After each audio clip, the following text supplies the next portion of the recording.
Hi everyone, this is Mig from Sneaks and Ball PH and welcome to episode 10 of the Kobe Hunt. Today we have a quick look and review on the Nike Kobe 11 EM fundamentals and the Nike Kobe 11 Elite Easters.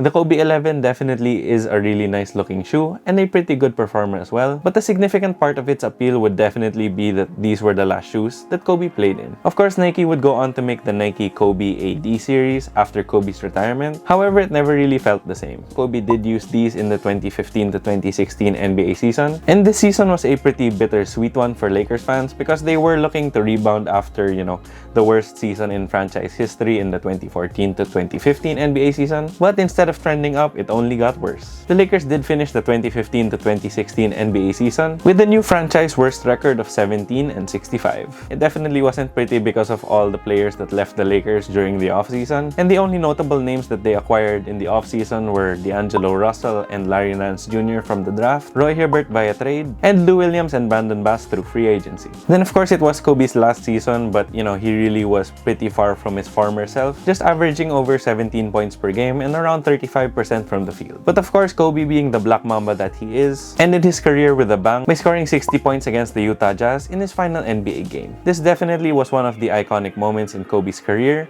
and he was wearing the Kobe 11s, which make these pretty special. Then with that out of the way, let's get into the review. So I did buy both of these on the resale market and they were in pretty good condition, although the Kobe 11 Elites didn't come with a box and the Kobe 11 EMs I think came with a box, but I just can't remember where I put them, so sorry guys. If I remember correctly, it was like a black and white striped box with the Kobe logo and Kobe signature on it, and Nike swooshes and your sizing and colorway information. Then just a few quick tech specs on the Nike Kobe 11. For the traction, it is the same for the EM as well as the Elite, and the traction is translucent on both pairs. So the Kobe 11 does have this pretty shallow blade traction pattern with this slightly cored out section that runs all the way down the middle. In my experience with the traction on the Kobe 11s, it definitely wasn't as good as the Kobe 10s, and it was definitely a far cry from the Kobe 8 and Kobe 9. However, a quick disclaimer is that I've yet to try a solid rubber Kobe 11 because even though the traction does look a bit suspect, I think it's more of the translucent rubber. The rubber on the bladed traction pattern is also pretty shallow, so don't expect this to last too long if you use these outdoors. Then for the cushion, with the Kobe 11, Nike reintroduced the drop-in midsole, and this was definitely a welcome sight when these released in 2015. The Kobe 7, Kobe 8, and Kobe 9 all had drop-in midsoles, and it was sort of becoming a staple in the Kobe line. However, Nike curiously decided to not have a drop-in midsole on the Kobe 10s, so it was really cool that it went back in the Kobe 11. With the Kobe 11 EM, the drop-in midsole is just a full-length Lunarlon, which is similar to the ones you found on the Kobe 8 and Kobe 9. It definitely does make you pretty low to the ground and quick on your feet, and Lunarlon is a pretty light foam as well. It does give you some impact protection as well as a plush underfoot feeling, but once again, the problem with Lunarlon is that it bottoms out a lot quicker than most other foams, and when it does bottom out, it does make your foot hurt, especially if you're playing for long periods. Then on the Nike Kobe 11 Elite, it does still have a Lunarlon drop-in midsole. However, it does have a pretty large volume zoom unit in the heel. This didn't really give it a noticeable difference because I rarely do land on my heel, but if you are a heel striker, then you'll definitely appreciate the Elites a little bit more than the EMs. Then for the materials, both of these do have rubber midsoles that come up to the sides, but their uppers are definitely quite different. As stated in the name, the Kobe 11 EM does have a pretty much all engineered mesh upper, and it does feel comfortable on your foot,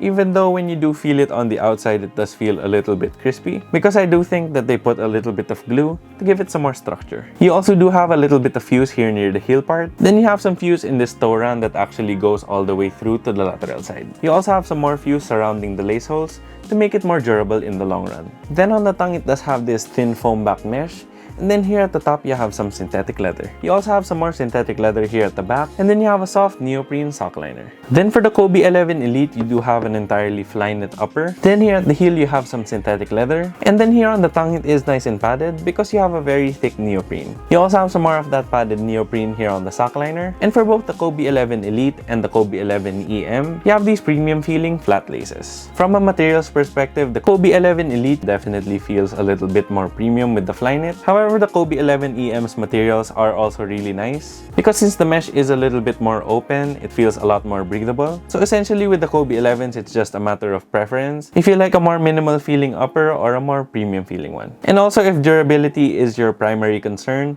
then the Kobe 11 Elites are slightly more durable because I have seen a lot of people tear through their Kobe 11 EMs here near where your pinky toe would stay. Then for fit and sizing, I did go true to size with both of these, and sadly they don't actually fit the same. With the Kobe 11 EM, this is actually the one that fits me better because there really isn't any dead space anywhere, so I have a perfect one-to-one fit. With the Kobe 11 Elite, that fly knit here on the toe as well as on the midfoot seems to give the shoe a little bit more volume, so the fit on the Kobe 11 Elites isn't quite as good as the Kobe 11 EMs. However, that is just for my foot, so I think that, if you are a wide footer, then the Kobe 11 Elite should be perfect for you. So my quick recommendation would be that if you have a normal width or a narrow width foot, then go true to size with the Kobe 11 EMs.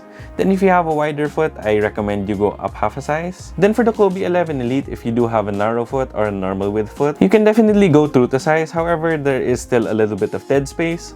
So if you really want a very snug one-to-one fit, you can go down half a size. But for all of the wide footers, I think you can actually get away with going true to size with the Kobe 11 Elite. Then for the aesthetic details, both of these shoes do have translucent outsoles, and both of them do have a Kobe logo here on the medial side of the rubber that comes up here at the forefoot, some Kobe code here on the tip of the toe, and some more Kobe code here at the heel. Then for the Kobe 11 EM fundamentals, it is an entirely white upper. Although as you can see, due to the age, some of the mesh has yellowed, especially the mesh underneath. You also have some black TPU swooshes, both here on the medial side as well as the lateral side. You also have those white fuse overlays, that white tongue, the white synthetic leather here at the top, and a black Kobe logo. And then here at the heel, you have some more synthetic leather and 4 red lines here on the left shoe. Then on the right shoe, on the synthetic leather, you do have Kobe signature. Then here on the Kobe 11 Elite Easters, it does have a gradient look to it, where the fly knit transitions from gray to orange.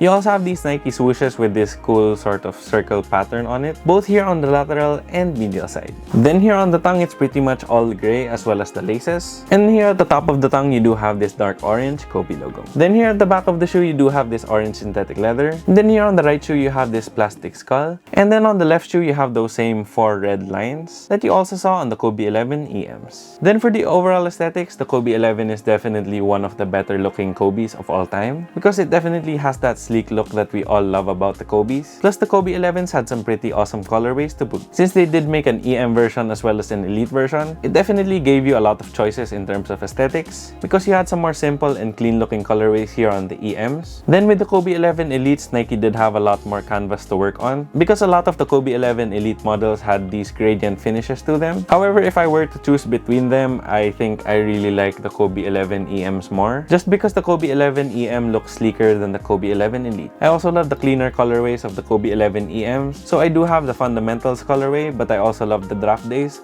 which is pretty much a simple white and blue. However, of course, that is my opinion, so please sound off in the comment section down below if you like the Kobe 11 Elites better than the Kobe 11 EMs or vice versa. Then for the price when these two shoes released in the 2015 to 2016 NBA season, the Kobe 11 EMs retailed for $160 while the Kobe 11 Elite retailed for $200.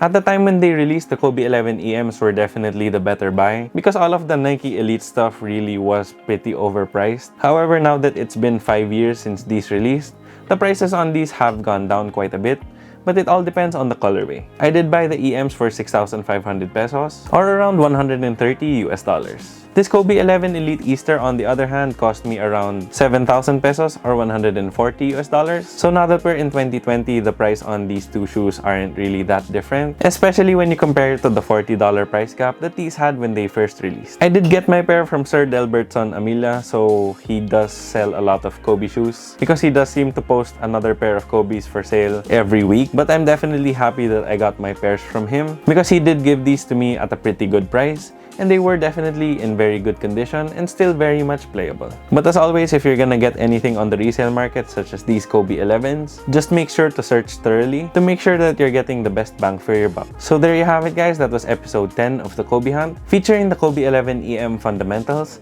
as well as the Kobe 11 Elite Easters. If you liked the video, please make sure to leave a thumbs up down below.